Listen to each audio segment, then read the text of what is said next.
எல்லாரையும் பிடிச்சி விஜய் உள்ள போடணும். இதுக்கு முன்னாடி திமுக அதிமுக ரெண்டுலயும் இருந்து ஒரு 50 பேரத்துக்கு உள்ள போட்டா லயன் லயனா டேட்ஸ் இது தரும் ஆரோக்கியம் இயற்கையானது. லயன் லயனா பிரீமியம் டேட்ஸ். சென்னையோட நெக்ஸ்ட் புல் Padappai Japanese theme villa plots VGK Zenora Garden. Plots from 18 lakhs and villas from 48 lakhs. IBC தமிழர்களுக்கு வணக்கம். இன்றைய சிறப்பு நேர்காணலில் நம்மோடு இணைந்திருக்கிறார் முன்னாள் நாடாளுமன்ற உறுப்பினர் KC பழனிசாமி அவர்கள். வணக்கம். வணக்கம் சர்மா. SP வேலுமணியோடைய ஸ்பீச் பார்த்துருப்பீங்க. தொண்டாமுத்தூரில் பேசியிருந்தாரு. எங்களுக்கும் அதிமுக தலைமைக்கும் தான் ஒரு ஆரோக்கியமான பிரச்சனை தான் போயிட்டு இருக்கு அப்படின்னு வந்து சொல்றாரு. ஆரோக்கியமான பிரச்சனை தான், ஆனால் பொதுவெளியில் வேற மாதிரி ஒரு தோற்றத்தை கொடுக்குது. எடப்பாடி பழனிசாமி திமுக ஆதரவை பெற்று அமைச்சராக வேண்டும், முதலமைச்சராக வேண்டும் என்று நினைக்கிறார். வேலுமணி அதற்கு சாத்தியம் இல்லாத போது தாவேகாவினுடைய ஆதரவோடு அதில் அமைச்சராகி அங்கம் வகிக்க வேண்டும் என்று நினைக்கிறார். இந்த இரண்டு பேருக்குமே அதிமுக என்கிற கட்சி பலகீனமான நிலையில் இருக்கிறது, தொடர் தோல்விகளை சந்தித்திருக்கிறது. இந்த இயக்கத்தை வலிமைப்படுத்தி அதிமுக ஆளுகிற கட்சியாக தனிப்பெரும்பான்மையோடு குறைந்தபட்சம் வருகிற தேர்தல்களிலேயாவது உருவெடுக்க வேண்டும் என்கிற அக்கறை இல்லை. சுயநலம், தங்கள் வாழ்வாதாரத்தை பெருக்கிக் கொள்ள வேண்டும் என்கிற சுயநலம் மட்டுமே இரண்டு பேரிடத்திலும் அதிகமாக இருக்குது. நீங்கள் சொல்லக்கூடிய ரெண்டு கருத்து, ஒன்று SP வேலுமணியோ அல்லது தாவேகாவுக்கு யார் யாரெல்லாம் ஆதரவு நிலைப்பாடு எடுத்தாங்களோ அவங்களுக்கெல்லாம் அமைச்சர் ஆசை, அதன் காரணமாக அவங்க ஆதரவு நிலைப்பாடு கொடுத்தாங்கன்னு சொல்கிறீங்க. அப்படி ஒரு ஆசை, அப்படி ஒரு எண்ணம் எங்களுக்கு இல்லை அப்படின்னு சொல்லி SP வேலுமணி தெளிவாக சொல்லிட்டார். ஒன்று. ரெண்டாவது, திமுகவோடு கூட்டணி சேர்ந்து ஆட்சிக்கு வரணும் அப்படிங்கிற எண்ணம் எங்கள் அண்ணனுக்கு கிடையாதுன்னு சொல்லி அக்ரி கிருஷ்ணமூர்த்தியும் சொல்லிட்டார். ரெண்டு குற்றச்சாட்டும் பொய்யாயிடுச்சு. இது பொது வெளியில் தவறான தகவல்கள். CV சண்முகம் இதற்கு முன்பு பேட்டி கொடுத்தார். அடுத்து தம்பித்துரை எடப்பாடி பழனிசாமி முதலமைச்சர் ஆவார்னு பேட்டி கொடுத்தார். அந்த மே 10ஆம் தேதி, அந்த 5-10 அந்த நாட்களுக்கு இடையில் செம்மலை கொடுத்தார். அப்போ அது பேச்சுவார்த்தை நடந்தது உண்மை.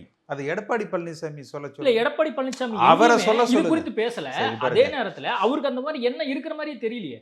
100க்கு 100% எடப்பாடி பழனிசாமி அவர் மகன் உதயநிதியோடு பேச்சுவார்த்தை நடத்தியது உண்மை. அது முடிந்தால் எடப்பாடி பழனிசாமியை மறுக்க சொல்லுங்கள். ஒன்று. அடுத்து, இவர்களை பொறுத்த வரைக்கும் அது வெற்றி அடைந்திருந்தால் அந்த முயற்சி கம்யூனிஸ்டுகள் ஒத்துக்கலை. அது கம்யூனிஸ்ட் தலைவர் பேபியே சொன்னார், IUML தலைவர் சொன்னார், திருமாவளவன் சொன்னார். அந்த முயற்சி ஒருவேளை வெற்றி அடைந்திருந்தால் இவர்கள் திமுக ஆதரவோடு எடப்பாடி பழனிசாமி முதலமைச்சராக இவர்கள் அமைச்சர்களாக பதவி ஏற்றிருந்தால் அது சரி.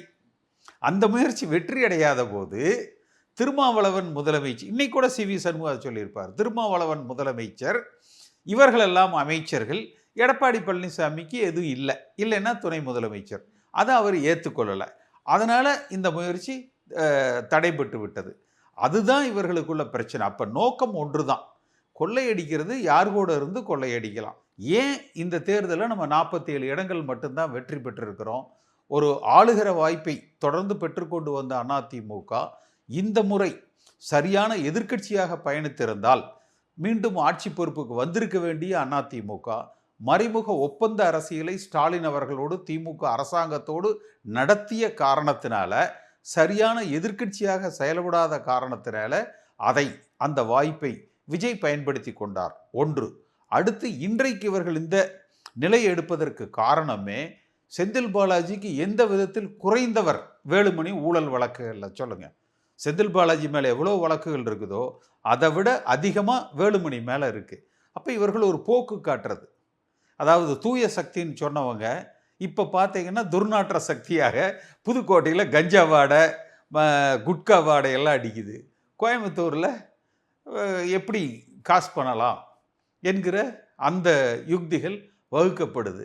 அதனால் எப்படி சில பேர் OPS போன்றவர்களெல்லாம் திமுகவோடு இணைந்து திமுக ஆட்சிக்கு வராமல் தடுத்தாங்களோ, இந்த ஒரு கூட்டம், இந்த துர்நாற்ற சக்திகளெல்லாம் தூய சக்தின்னு சொல்கிற விஜயோட இணைந்து அவர்களை க்ளோஸ் பண்ணிடணும், இந்த தேர்தலோட காலி பண்ணிடணும் என்கிற நல்ல எண்ணத்தோடு தான் அவர்கள் தாவேகாவோடு பயணிக்க விரும்புறாங்க. அதிமுக இப்போ பலமாகணும், அதற்கு வந்து சில கோரிக்கைகளை நாங்கள் வச்சிருக்கோம். அதே நேரத்தில் தோல்விக்கான காரணத்தை வந்து ஆராயணும் தொடர்ந்து சொல்லிக்கிட்டே இருக்காங்க. அதற்கான முயற்சியிலையும் எடப்பாடி பழனிசாமி தொடர்ந்து இருந்துட்டே இருக்கிறாரு. ஆனால் அதை ஏற்றுக்கொள்ள மாட்டேங்கிறாங்களே, அதுக்கு என்ன காரணம்? வேற என்ன மாதிரியான டீலு, வேற என்ன மாதிரியான பிரச்சனை அவங்க 2 பேருக்குள்ள போயிட்டு இருக்கு? கட்சி பணம். இவர்கள் அமைச்சர்களாக இருந்தபோது வேலுமணி, தங்கமணி, இந்த முக்கியமான இப்போ இன்றைக்கு போராட்ட களத்தில் இருக்கிறவங்க அந்தந்த துறை அவங்கள்ட்டயே இருந்தது. எடப்பாடி பழனிசாமி காலத்தில் தேர்தலுக்கு அதை அவர் செலவு பண்ண சொல்கிறாரு, அவர் கேட்கிறார். அப்போ யார் செலவு செய்வது என்பதில் ஏற்படுகிற போட்டி ஒன்று.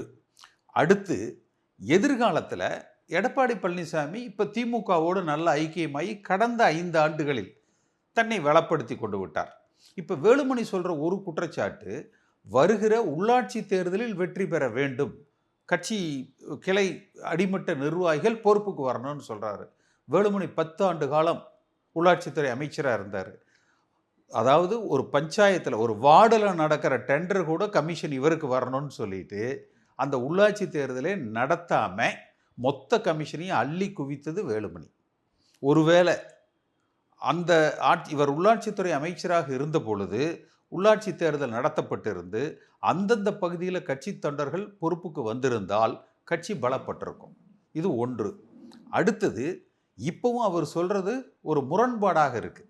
எங்களுக்கு பொதுச் செயலர் எடப்பாடி பழனிசாமி தான், எங்களுக்கு இருக்கிற சில குறைகளை, அதாவது தேர்தல் தோல்விக்கான காரணத்தை ஆராயணும், ஒரு 400 பேர் நீக்கப்பட்டிருக்கிறாங்க, அவர்களுக்கு பொறுப்பு வழங்கணுங்கிறார்.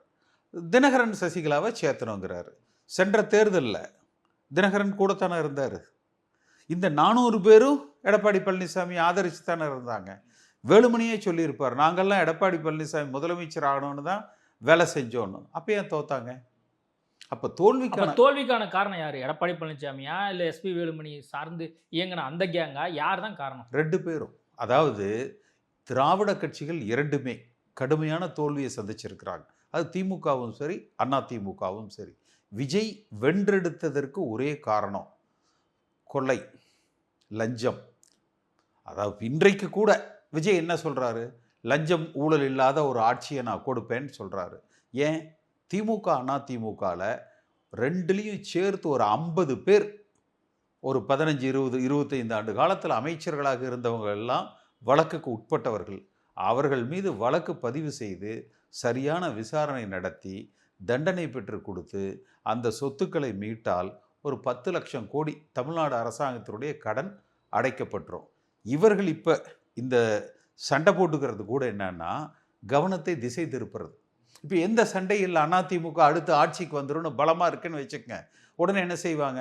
சரி, இந்த பக்கம் செந்தில் பாலாஜி, சரி இந்த பக்கம் வேலுமணி மேல் இருக்கிற கேஸ் என்னாச்சு, அவரை அரெஸ்ட் பண்ணுங்கப்பான்னு வரும். இப்போ அவங்களே ஒருத்தருக்கு ஒருத்தர் அடிச்சிட்டு இருக்காங்க, எதுக்கு அவங்கள நம்ம இது பண்ணணும், அவங்களே அடித்து அழிஞ்சு போய் இப்படித்தான் ஓபிஎஸ் சிபிஎஸ்ன்னு சண்டை போட்டு திமுகவுக்கு போக்கு காட்டி திமுகவையும் காலி பண்ணி அதிமுகவையும் காலி பண்ணிட்டாங்க. இப்போ வேலுமணி எடப்பாடின்னு சொல்லி சண்டை போட்டு தவேகாவையும் காலி பண்ணி அதிமுகவையும் காலி பண்ணி அவங்கள பாதுகாப்பாக வச்சுக்கணும். அப்போ அவங்க நோக்கம் ஒன்று தான். 1 சம்பாதிக்கணும், 2 சம்பாரிச்சதை காப்பாற்றிக்கணும், 3 வழக்குகளில் எது மாட்டிக்கக்கூடாது. அதில் சரியான திசையில் 2 பேருமே பயணிச்சுக்கிட்டு இருக்காங்க. எடப்பாடி பழனிசாமியினுடைய அண்மை கால நடவடிக்கையை நீங்கள் எப்படி பார்க்குறீங்க? கட்சி ரீதியாக வந்து ஒரு நடவடிக்கை எடுத்துகிட்டே இருக்காரு. அதாவது ஒவ்வொரு நாளும் ஒவ்வொருத்தரை மீட் பண்ணி பார்த்தாரு, பேசினாரு. பொதுக்குழு தொடர்பாக கூடிய விரைவில் அறிவிப்பும் வரும்னு சொல்லி அவர் இதுக்கு மேலே என்ன பொதுச் செயலராக பண்ணணும்னு எல்லாரும் எதிர்பார்க்குறாங்க. Operation success, patient died. நீங்கள் சொல்கிற எல்லாம் பண்ணுறாரு. எதுக்காக ஒரு அரசியல் கட்சி நடக்குது சொல்லுங்கள்? தேர்தலில் வெற்றி பெறதுக்கு தானே. ஏதாவது ஒரு தேர்தலில் எடப்பாடி பழனிசாமி தலைமை பொறுப்புக்கு வந்ததற்கு பிறகு வெற்றி கண்டிருக்கா? நேற்று அக்ரி கிருஷ்ணமூர்த்தி சொல்றாரு, 2026 தேர்தலில் யார் யாரெல்லாம் மாவட்ட செயலாளர் இருந்தாங்களோ அவங்கள்ட்டயே பொறுப்பு கொடுக்கப்பட்டது. அந்த மாதிரி ரெஸ்பான்சிபிலிட்டி ஃபிக்ஸ் பண்ணப்பட்டது. என்ன ரெஸ்பான்சிபிலிட்டி? என்னங்க எஸ்பி வேலுமணி இருக்காருன்னா எஸ்பி வேலுமணி மட்டும் தான் கொங்கு வட்டாரத்தில் ஜெயிச்சிருக்காரு. அப்படின்னா மற்ற தொகுதிக்கு யார் வேட்பாளருங்கிறது எஸ்பி வேலுமணி தான் முடிவு பண்ணியிருக்காரு அப்படின்னு அவர் சொல்றாரு. அப்ப எல்லா ரெஸ்பான்சிபிலிட்டி கொடுக்கப்பட்டிருக்கு. எடப்பாடி பழனிசாமி கையாலாகாதாளா? எடப்பாடி இது எல்லாமே கலந்து ஆலோசித்து முடிவு எடுக்கப்பட்டிருக்கு. இந்த 2024ல எஸ்பி வேலுமணி, சிவி சண்முகம் எல்லாரும் சேர்ந்துதான் பாஜகவோட கூட்டணி வேண்டாம்னு அவங்க தான் சொன்னாங்க. அதன் அடிப்படையில் தான் கூட்டணி வைக்காம போனாங்க அப்படின்னு அவர் சொல்றாருல்ல. நான் பேட்டி எடுக்கிறேன்னா நீங்க பேட்டி எடுக்கிறீங்களான்னு தெரியல.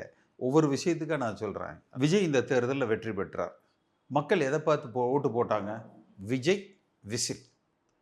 வேட்பாளரை யாருன்னு தெரியாது, என்ன ஜாதின்னு தெரியாது, என்ன மதம்னு தெரியாது, ஓட்டு காசு கொடுக்கல இல்லையா? அந்த வேட்பாளரே போய் ஐயா எனக்கு ஓட்டு போடாதீங்க அப்படின்னு சொன்னால் கூட தம்பி ஓரமாக நிலப்பான்னு சொல்லி விசிலுக்கு போய் ஓட்டு போட்டு வந்து ஏப்பா நீ யார் என்னப்பா சொன்னேன்னு அப்புறம் தான் கேட்பாங்க. விஜய் விசில். அப்போ தமிழ்நாடு அரசியல் களம் கடந்த காலங்களில் அண்ணா, எம்ஜிஆர், கருணாநிதி, ஜெயலலிதா, விஜய் தலைவர்களை பார்த்து வாக்களிக்கிற கட்சி.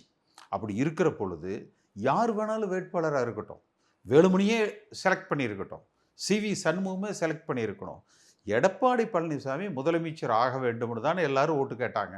அப்போ தமிழ்நாட்டு மக்கள் 47 தொகுதியை தவிர மீதம் இருக்கிற தொகுதிகளில் எடப்பாடி பழனிசாமி முதலமைச்சர் வேண்டாம் என்கிற முடிவு தானே கொடுத்துருக்குறாங்க. ஒன்று. அடுத்து 11 மாவட்டங்களில் 66 சட்டமன்ற தொகுதிகளில் ஒரு இடத்துல கூட அதிமுக வெற்றி பெறலை. 11 மாவட்டங்கள் 66 சட்டமன்ற தொகுதிகளில் ஒரு இடத்துல கூட அதிமுக வெற்றி பெறலை. அப்போ இந்த மாவட்டங்களில் எடப்பாடி பழனிசாமி முதலமைச்சர் வேண்டாம் என்று தான் அவர்கள் ரீஜனுக்கு அவர் தானே ரெஸ்பான்சிபிலிட்டி. அப்போ அந்த இடத்துல அவர் சரியா வேலை பார்க்கல அப்படிங்கிறதா அவங்க சொல்லக்கூடிய போலீஸ் டிபார்ட்மெண்ட் நடத்துறீங்களா, கட்சி நடத்துறீங்களா? ஏப்பா ஸ்டேஷன் இன்ஸ்பெக்டர் தான்ப்பா இது, நான் அதனால இன்ஸ்பெக்டரை சஸ்பெண்ட் பண்ணிட்டேன் அப்படிங்கிறதா?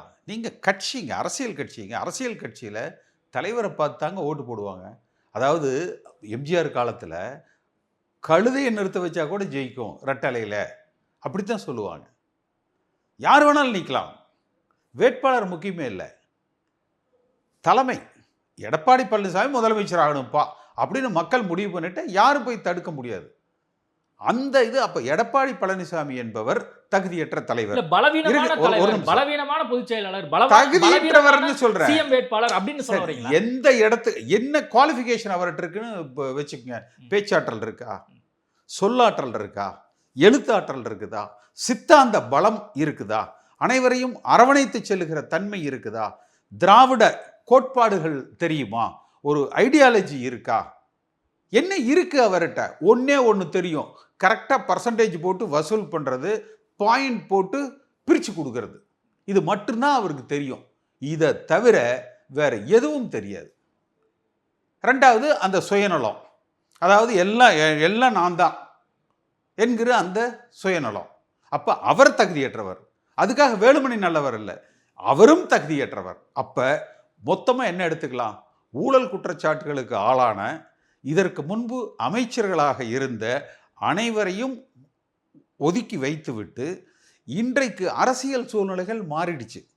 நீங்க இப்போ வேலுமணி சொல்றாரு இல்லையா, விவாதிக்கணும், ஆராயணும், எல்லாத்தையும் விட்டுட்டு இவங்க எல்லோரும், இந்த எல்லா முன்னாள் அமைச்சர்களும் ஒதுங்கி நின்றுட்டு புதிதாக கட்சிக்கு புது ரத்தம் பாய்ச்ச வேண்டும்.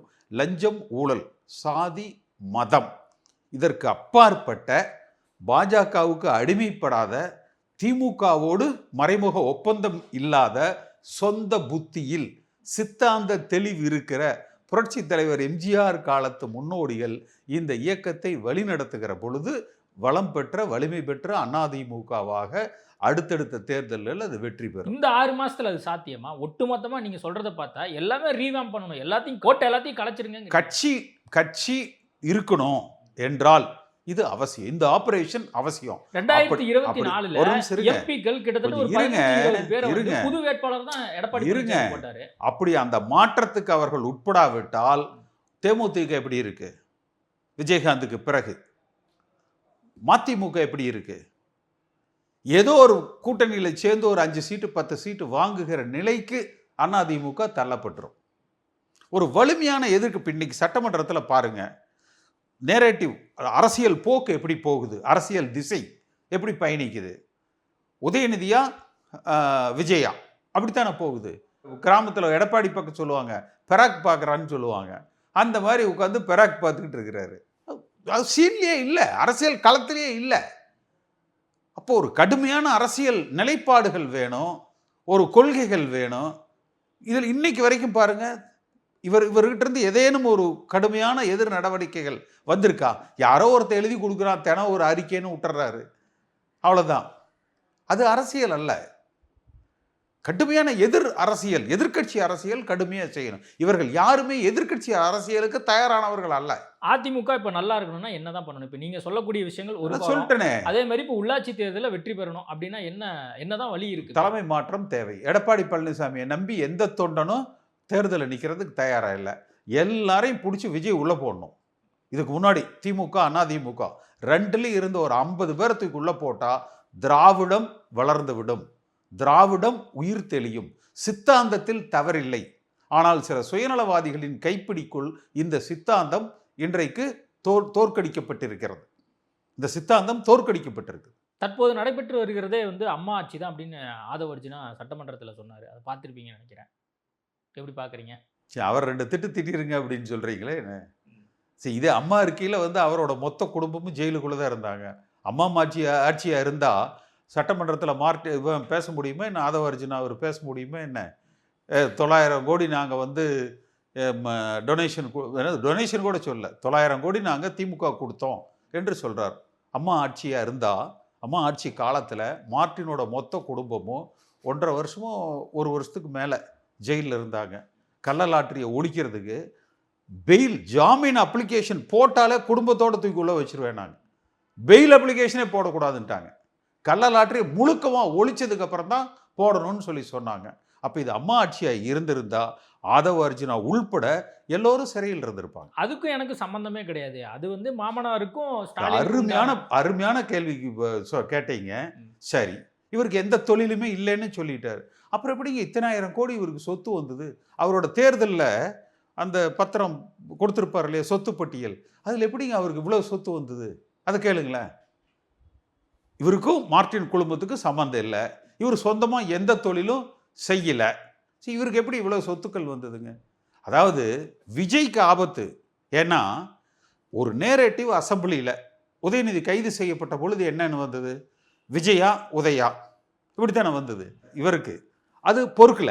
உடனே என்ன பண்ணுறாரு, தன் சொந்த கதையை, குடும்ப கதையை எடுத்து ஆதவ அர்ஜுனா வெர்சஸ் உதயநிதி என்று அந்த களத்தை கட்டமைக்க நினைக்கிறார்.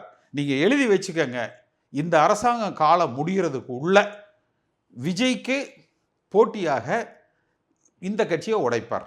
ஏன்னா எப்பவுமேங்க சில சைக்காலஜிக்கல் இது இருக்குது. இந்த கட்சி மாதிரி போயிட்டே இருக்கிறவங்க பாருங்க, ஒரு இடத்துல இருக்க மாட்டாங்க.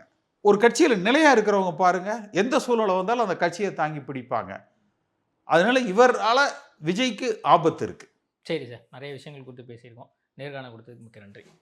லயனா டேட்ஸ், இது தரும் ஆரோக்கியம் இயற்கையானது. லைனா பிரீமியம் டேட்ஸ். சென்னையோட நெக்ஸ்ட் புல் Padappai Japanese theme villa plots VGK Zenora Garden. Plots from 18 lakhs and villas from 48 lakhs.